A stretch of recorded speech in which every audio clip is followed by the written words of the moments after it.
Imagine waking up one day to find that the Tree of Life had become the strongest kingdom in the world, ruled by a young king who possessed the power of the Great Roar. But the question is, how did Keon rule after becoming king? And was the land under his leadership filled with peace, or were the challenges far from over? After Keon became king, he followed in the footsteps of his grandfather Mufasa and his father Simba. He was a just and strong king, protecting his people and working to spread peace among the different lands. From his past experiences, he learned the importance of balancing strength and mercy, always seeking fair solutions that satisfied everyone. Under his rule, the Tree of Life flourished, and the Night Pride became more united than ever. But this did not mean things were easy. After many attacks led by Makucha and his followers, Keon finally managed to fully control the roar, allowing him to drive them away with ease. But the unanswered question remained: where did Makucha and his followers go? There was no clear evidence, only Keon's cryptic words, "to a very far place." But what if that wasn't the case? What if they found someone stronger than them? Someone who held a deeper hatred for the roar than any other creature? That someone was the mysterious lion responsible for giving Scar his scar? This lion had always sought power, but he lost everything when Scar used the roar against him, resulting in his exile. When this lion saw Makucha's group flood into his land because of the roar, he immediately understood the truth. "You were defeated because of the roar?" he scoffed. "That's because you're weak.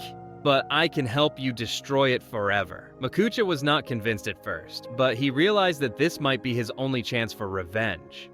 This time, they wouldn't rely on chaotic attacks, but instead would craft a calculated plan. They would capture Keon, take him far away, weaken him, and eventually force him to reveal all the secrets of the Tree of Life and the Pride Lands. Meanwhile, life at the Tree of Life was peaceful.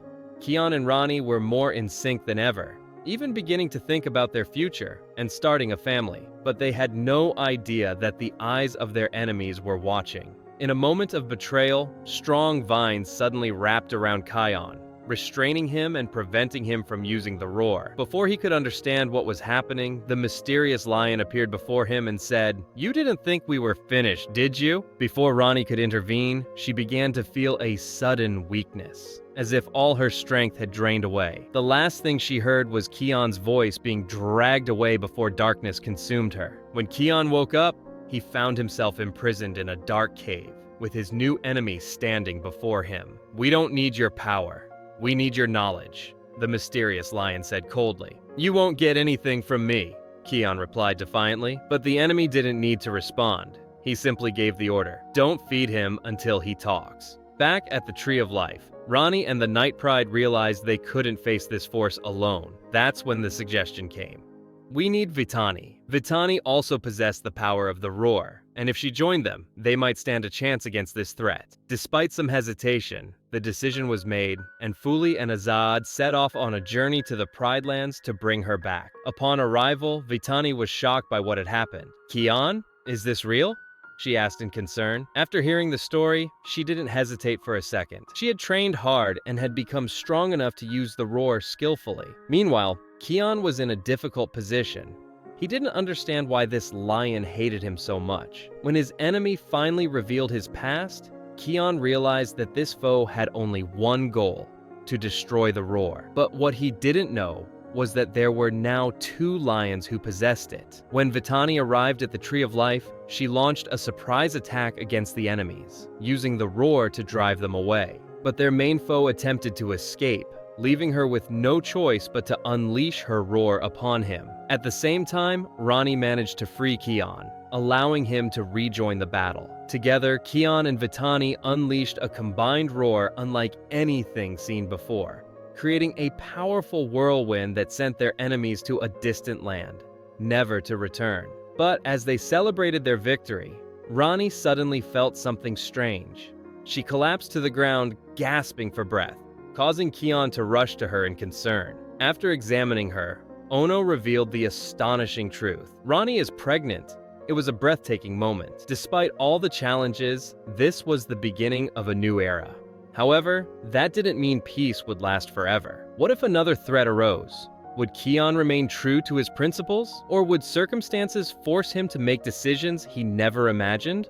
Over the years, the kingdom of the Tree of Life grew stronger under Keon's rule. Everyone saw him as a wise king, but despite all his achievements, peace was never guaranteed. The next threat was not just an external enemy, but something far more dangerous. A challenge emerging from within the heart of the kingdom itself. While the kingdom enjoyed unprecedented prosperity, internal tensions began to surface among different tribes. Some herds believed that Keon's peaceful policies could make them vulnerable, while others thought his rule was not strong enough to deter enemies. These divisions started to weaken internal loyalty, making the kingdom more fragile from within before facing any external threat. Meanwhile, rumors spread about a group of exiled lions who had not abandoned the idea of reclaiming the throne. They were more cunning than before, relying not on direct confrontation, but on secret alliances and spies within the kingdom to create chaos. They knew that dismantling the kingdom from within would be easier than attempting to conquer it by force. Keon, who had faced many enemies in the past, realized that this battle was different.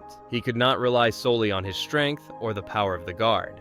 He had to be more strategic than his foes. He formed an inner circle of trusted advisors, led by Rani and his fellow guards, to uncover conspiracies before it was too late. However, what Keon did not know was that this conflict would reach those closest to him. One of the guards, who had been loyal for years, began questioning his decisions and wondering whether the kingdom should adopt a more forceful and decisive approach. At first, these were merely doubts, but over time, they turned into real conflicts, threatening the unity of the guard itself. Then, in an unexpected turn of events, a figure from the past emerged, claiming to be the rightful heir to Mufasa's kingdom. This lion bore the royal lineage's markings and knew secrets that no one else should have known. Everyone wondered, was this lion just a clever fraud? Or was there a hidden truth that could change the fate of the kingdom forever? Amidst this chaos, Keon had to prove once again that he was not just a powerful king, but also a leader capable of facing challenges without losing himself.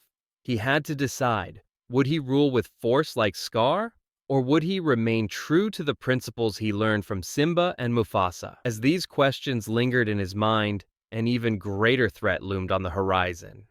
A threat that could change the fate of the Tree of Life forever.